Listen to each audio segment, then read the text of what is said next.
কি জন্য জমায়েত হয়েছেন আপনারা? আমরা হলাম ভিআরপি ভিলেজ রিসোর্স পার্সন অর্থাৎ গ্রামীণ সম্পদ কর্মীরা সালানপুর বিডিও অফিসে জমায়েত হয়েছি। আমরা বর্তমানে ডেঙ্গু সার্ভে ভিভিডিসি কাজের সাথে যুক্ত আছি, যেখানে আমাদের প্রতিদিন 40টা বাড়ি সার্ভে করতে হয়। এখন বর্তমানে আমরা আয়ুষ্মানের অনলাইন পোর্টাল এন্ট্রির কোনো লিমিট নেই, যেখানে আমাদের বিডিও অফিসে এসে করতে হচ্ছে। বাড়ি বাড়ি ঘুরে সকাল একবার আমরা ফিল্ডে কাজ করে আসছি, তারপর বিডিও অফিসে এসে করছি। পঞ্চায়েতেও আমরা এই আয়ুষ্মানের অনলাইন পোর্টাল এন্ট্রি করছি। তার সাথে সাথে বর্তমানে আমাদের এখন টয়লেটে সার্ভে দিয়েছে বাড়ি বাড়ি, যাদের টয়লেট আছে কিনা তাদের দেখা, না থাকলে তাদের কাছে ডকুমেন্টস নিয়ে তারা টয়লেটের জন্য আবেদন করবে। তার সাথে আমরা এখন অনলাইনে আয়ুষ্মানের কেওয়াইসির জন্য আমাদেরকে টার্গেট দিয়েছে প্রতিদিন 125টা, যেখানে আমাদের বর্তমান ফোন 4G, ফোনে সাপোর্ট করে না, কিন্তু 125টা করতে হবে। আমরা বাড়ি বাড়ি সার্ভে করার পরে অনলাইন এতগুলো এন্ট্রি আমাদের ফোনে যেখানে হচ্ছে না, সেখানে জোর করে বিনা অর্ডারে বিনা পারিশ্রমিকে করতে দেওয়া হচ্ছে। না করলে কারো শরীর খারাপ, শনিবার রবিবার প্রতিদিন আমরা কাজ করি। কোনো দিন আমরা যদি বলি শরীর খারাপ আসবো না, সেক্ষেত্রেও আমাদের 3 মাস আজ পর্যন্ত আমরা বেতন পাইনি। সেখানে আমাদের বিনা বেতনের সাথে আমাকে কাজ করতে হচ্ছে।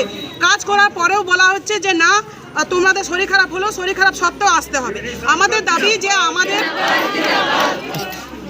দাবি যে আমাদের কাজের লিখিত অর্ডার, পারিশ্রমিক এবং মিনিমাম একটা লিমিট, যে কাজটা আমাদের নামে অর্ডার হবে সেটাই আমরা করব। সেখানে লিখিত অর্ডার থাকবে আর পারিশ্রমিক যেন আমাদের থাকে, আর কোনো লিমিট না যে 125 টাকা। কারণ আমরা মানুষ, আমরা 6,200 টাকা পাই, সেটা 3 মাস পর পাই।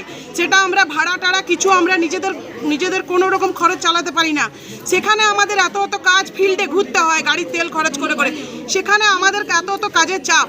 আমাদের দাবি যে আমাদের কাজের পরিপূর্ণ অর্ডার কপি, পারিশ্রমিক এবং সমস্ত কাজের একটা লিমিট, যে এই লিমিটের মধ্যে করতে হবে, আর শনি রবিবারের ছুটি, এইগুলো আমাদের দাবি। আর আমাদের সাথে খুব খারাপ রকমভাবে ব্যবহার করা হয়েছে, যার জন্য আমরা ভিভিডিসি কাজটা আজ থেকে কর্মবিরতি রাখছি। আর আমাদের ভিভিডিসি কাজটা হচ্ছে প্রতিদিনের কাজ, যেটা এখন বৃষ্টিতে জল জমলে, ডেঙ্গু ব্রেক আউট হলে আমরা দায়ী থাকবো। আমাদের মেন কাজটা আমরা করতে চাই, আমাদের কাজ হচ্ছে ডেঙ্গু সার্ভে করা, সেটাই আমরা করতে চাই। আমাদের দাবি ঠিক আছে। এই দাবি নিয়ে আপনারা কোথায় এসেছেন? এই দাবি নিয়ে আমরা সালানপুর বিডিও অফিসে এসেছি। তো এখন কি চাইছেন? এখন চাইছি আমাদের ডেঙ্গুর কাজটার উপরে জোর দেওয়া হোক, বাকি যে কাজগুলো আসবে তার পারিশ্রমিক এবং লিখিত অর্ডার চাই। আর লিখিত অর্ডার থাকলেও অর্ডার ছাড়া করবো না। শিবনাথ দা যে আমাদের ভিভিডিসি কর্মীর সাথে খারাপ ব্যবহার করেছে, তার ক্ষমা চাইবে বা তিনি এখান থেকে ট্রান্সফারের কথা বলবেন। কারণ আমরা ভিভিডিসি কর্মী, আমরা সমস্ত কাজ করেও কিন্তু আমাদের পারিশ্রমিক পাই না, কিন্তু আমরা এতটা পরিমাণে দক্ষ কাজ করি। সমস্ত শিক্ষিত বেকার কর্মীরা আছে, যেখানে কাজ করেও আমরা কোনো কিছু নাম তো পাই না, পারিশ্রমিকও পাই না, প্লাস দুর্ব্যবহার পাই। আমরা চিৎকার জানাই এরকম। আচ্ছা, 1 মিনিট, আপনার নাম? আমার নাম আশা মাঝি, থাকেন গ্রামীণ সম্পদ কর্মী, আমার বাড়ি হচ্ছে সালানপুর। আচ্ছা, বিক্ষোভ করছেন? এখানে আমরা বিক্ষোভ করছি, মানে আমাদের কাজের উপর কাজ, আমাদের মেন কাজটাই তো এখন বন্ধ হয়ে যাচ্ছে। ডেঙ্গুর সময়, এই বর্ষাকালটাই হচ্ছে ডেঙ্গুর মেন টাইম। এই টাইমে যদি আমরা ঠিক করে সার্ভেটা না করি, তারপরে যদি কোথাও একজনা কারো ডেঙ্গু হয়, তখন আমরা কি করব? তার উপরে আয়ুষ্মানের এন্ট্রি চলছে, এইদিকে বলছে আমরা আয়ুষ্মানের কেওয়াইসি করি, আরও এইদিকে টয়লেটের সার্ভে। মানে আমরা তো মানুষ, কি করব? একটু জবাবটা চাই সবার কাছে, জবাবটা দিলে ভালো হয়। এখন কি চাইছেন? এখন তো আমরা শিবনাথের পদত্যাগ চাইছি, আমরা শিবনাথের পদত্যাগ চাইছি। আচ্ছা, আপনারা এখানে যে জমায়েত হয়েছেন বা বিক্ষোভ করছেন, কেন করছেন?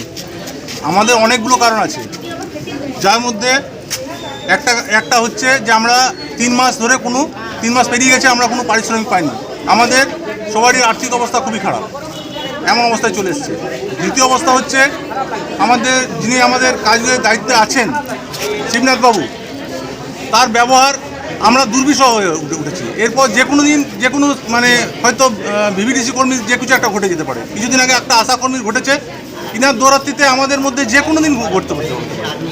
উনি কোনো রকম প্রশিক্ষণ না দিয়ে আমাদেরকে সব কাজ করতে বলছে, না করতে পারলে সে কুকুরের থেকেও দুর্ব্যবহার করছে, এমন অবস্থা।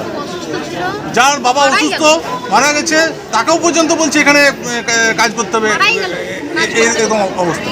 কারণ উনি কোনো কথা শুনবেন না। 5টা থেকে 10টা পর্যন্ত ডেলি মেসেজ করছে, 5টা থেকে 10টা পর্যন্ত তোমরা ফিল্ডে কাজ করো, 10টা থেকে 5টা পর্যন্ত তোমাকে আদার্স কাজগুলো করতে হবে। আমরা কাজ করতে রাজি আছি, কিন্তু প্রশিক্ষণ কোনো রকম দেওয়া হয় না, যাচ্ছে তাই ব্যবহার করা হয়, কোনো এক্সট্রা পারিশ্রমিক আমাদেরকে দেওয়া হয় না। তারপর দুপুরবেলা যে খাবে, সে খাবার ব্যবস্থা করা হয় চপ আর মুড়ি। একটা মানুষ সকাল থেকে কাজ করে তারপর এখানে এসে পরে কাজ করবে, তার জন্য তাদের কি পাওনা না সারাদিন চপ মুড়ি খাওয়া 5টা পর্যন্ত 3টার সময়। তো এইরকম অমানসিক অত্যাচার প্রত্যেকটা লোককে মানে গালিগালাজ থেকে শুরু করে যাচ্ছাতায় ভাষায়। তা আমরা এর জন্য দুর্বিষহ উঠেছি। আমাদের যে কোনো মানুষের যে কোনো জিনিস ঘটে যেতে পারে, যে কোনো দিন। কোনো ভালো কথা বলতে গেলেও ওর মুখে গালি, কাজ ছেড়ে দাও, তোমাকে কে বলেছে কাজ করতে, তোমরা যোগ্য নাও, এই ধরনের ভাষা।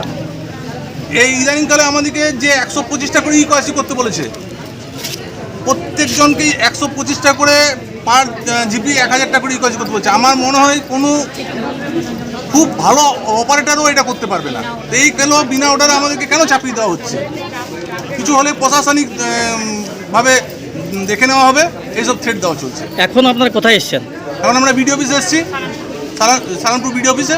তো আপনারা এখন কি করবেন? আমরা শিবনাথের পদত্যাগ চাই। আর এই কাজের জন্য আমাদেরকে সঠিকভাবে যদি ট্রেনিং দেওয়া হয়, সঠিক ব্যবস্থা হয়, তবে এইসব কাজগুলো আমরা করবো। তাহলে এই কাজগুলো আমাদের দ্বারা। তো আপনারা বিডিও অফিসে এসেছেন, বিডিওর সাথে দেখা করলেন, অভিযোগগুলো জানালেন? না, বিডিও তো বেরিয়ে গেলেন, আমরা ওনার জন্য অপেক্ষা করছি। তো এখন কি করবেন? ভিডিও আমরা যতক্ষণ আমাদের দাবি দেওয়া মানা হচ্ছে, আমরা ততক্ষণ এখানে স্টে করব। আপনার নাম? আমার নাম দুর্গাপ্রসাদ তেওয়ারি। আপনি কোথায়, কোন পঞ্চায়েত? আমি আছড়া জিপি। আচ্ছা, কোন এলাকায়? আছড়া জিপিতে কাজ করি। আমার বাড়ি হচ্ছে জিতপুর। আচ্ছা, ঠিক আছে।